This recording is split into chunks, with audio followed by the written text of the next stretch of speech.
y'all, Natalie here for a Cherry on Top design team, and today I'm using the new Heidi Swapp Honey and Spice collection and I love it. I have these cardstock stickers and this paper, the background paper I'm going to use is called Cider House paper, and I loved how distressed it is, but the white is still white, it's not cream, so I just love that. So I'm going to spread some clear gesso on the page just because I want to do some maroon splatters. It's from this Moody Mauve shimmer spray that I have. So I'm going to cut off the branding strip, and I end up trimming down the paper a little bit because I decided later on that I want to back it. But for now, I'm just splattering. That's it. Super simple. You want to try some mixed media? Do this. You literally can't mess it up. You just take a nozzle or a paintbrush and you splatter. But I just love adding to the distressed look. So I'll let that dry, and now I'm inking up the edges of this black background paper, and I trimmed down the Cider House paper a little bit, and I'm going to adhere it down. I'm inking up the edges with some Tim Holtz Distress Oxides, and I'm going to adhere it to the black background paper, and it gives me a little border, but also all of the edges that are coming up from the mixed media will be flattened.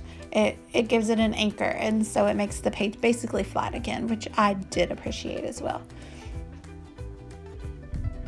So today I'm scrapbooking some photos from where my best friend got married, and we went out for like a little bachelorette weekday kind of party thing. Nashville's the bachelorette capital of the world these days, apparently. So we were woo girls for a day. Not really. We didn't get super wild, but anyway, so there are my photos. I'm going to do quite a few photos on this page. And so I'm just trying to figure out how I want them put on the layout. And I decided to cut some down. And then I decided, well, I need to cut all of them down that I'm going to put down there at the bottom. So I put those two that I'm not going to make into squares as the focal point. And then these are going to be extra. And I decided I need a few more splatters, and I got splatters on my photos, but they wiped right up, so it was cool. So what we did, we went to a candle bar downtown, and so, oh, here we go. We'll get to that, but anyway, so I used some of the other papers from the Heidi Swapp collection. This leopard print one is Kindred paper, and the yellow one is called Marmalade paper. And I cut different leaves from them, and now I'm inking them up. Those are from Momenta Dies and Tim Holtz Dies. So now I'm going to lay the leaves down, and what I did was just grab a few different ones.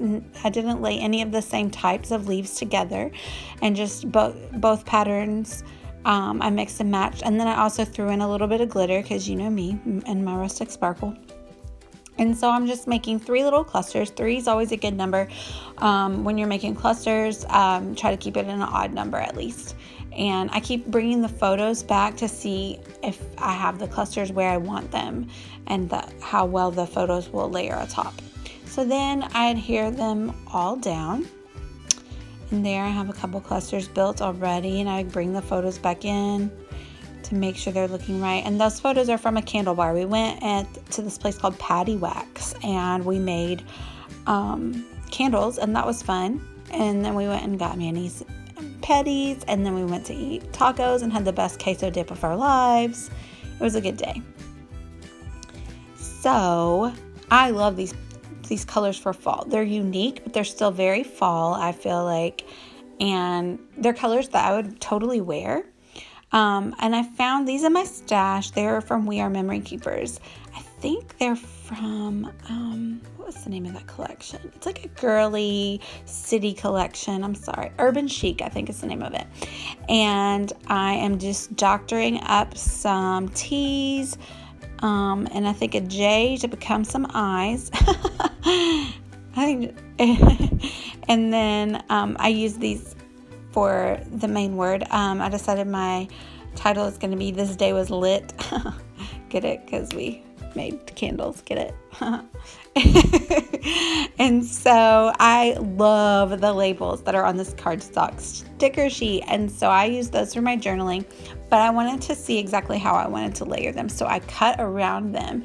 So I didn't commit to sticking them to the page just yet, because I knew I wanted to layer photos on top of them. So I add a few more splatters because I'm covering some splatters up with my photos. So I'll just add a few more there.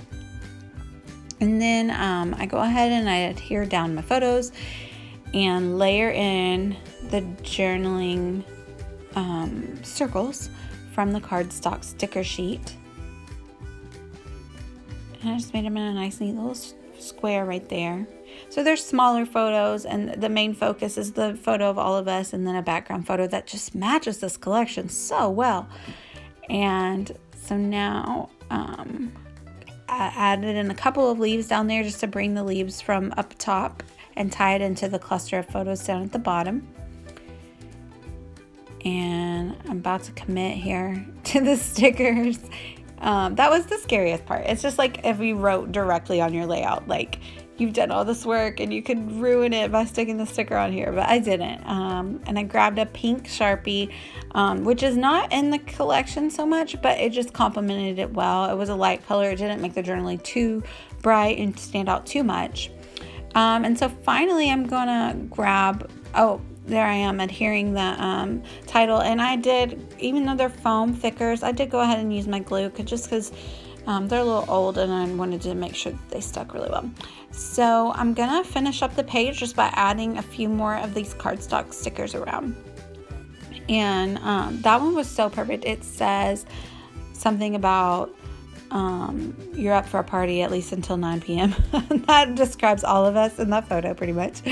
And then just a few more. It was a fun girls' day, which I don't really do a lot, and celebrating my best friend, and we laughed a ton. Might I suggest going to make candles if you have a bachelorette party? It leads for lots of good jokes. I'll leave it there. And that little rainbow was so cute, and it kind of filled a gap there between the leaves, and I really like the way that turned out. So I'm about to finish up here, but I hope that you enjoyed this process video, and if you would mind, leave me a comment and some likes, and I would really appreciate it. And I will leave all the information below from where I obtained these products on acherryontop.com, and you can find all the details on the gallery there. Thanks, y'all. Bye.